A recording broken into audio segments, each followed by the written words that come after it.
ಶ್ರೀಶೈಲದಲ್ಲಿ ಸುಂಟರ ಗಾಳಿ ಮಳಿಗೆ ಬಾರ ಬಂಡೆಗಾಲು ಹಾರಿ ಹೋಗುವಯ್ಯ. ಭ್ರಮರಾಂಬ ಗುಡಿಯಲ್ಲಿ 2 ತಲೆಯ ಮುಸಲೆ ಬಂದ ತಾಯಿಯಲ್ಲೇ ಲೀನವಾಗುವುದಯ್ಯ. ಶ್ರೀಶೈಲದಲ್ಲಿ ಮಲ್ಲಿಕಾರ್ಜುನ ಸ್ವಾಮಿ ಮನುಷ್ಯರಿಂದ ಮಾತಾಡುವಾನಯ್ಯ. ಶಿವನ ಕಣ್ಣಿನಿಂದ ಬೆಂಕಿ ಬಯಲಾಗಿ ಗೌರಮ್ಮ ಕಣ್ಣಲ್ಲಿ ಕಂಬನಿ ಹರಿಯುವುದಯ್ಯ.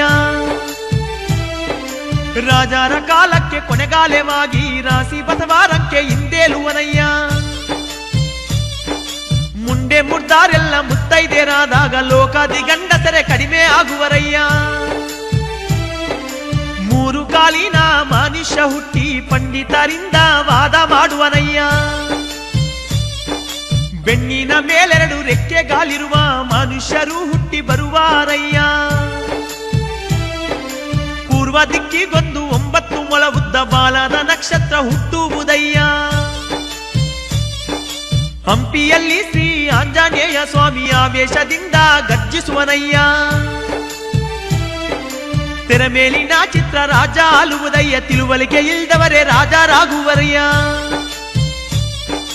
ರಾಯದುರ್ಗದಲ್ಲಿ ರಾಮಗಿಳಿ ಒಂದು ವೀರಧರ್ಮಗಾಲೆಷ್ಟು ಬೋಧಿಸುವುದಯ್ಯ. ಪಾತಾಳ ಗಂಗೆಯಲ್ಲಿ ನೀರು ಮನೆಗೆ ಹೋಗಿ ತಾಲೆ ಗಿಡ ಹತ್ತಿ ಮೇಕೆ ಮಾತಾಡುವುದಯ್ಯ. ಉತ್ತರ ದೇಶಾದಿ ಕೊಮಟಿಗ ಕುಲದಲ್ಲಿ ಗಾಂಧಿ ಎಂಬುವನು ಹುಟ್ಟುವನಯ್ಯ. ಕೃಷ್ಣನಾದಿ ತುಂಬಿ ಕನಕ ದುರ್ಗಮ್ಮಲ ಮೂಗುತಿ ಬರಗೇರಿ ಮುಟ್ಟುವುದಯ್ಯ.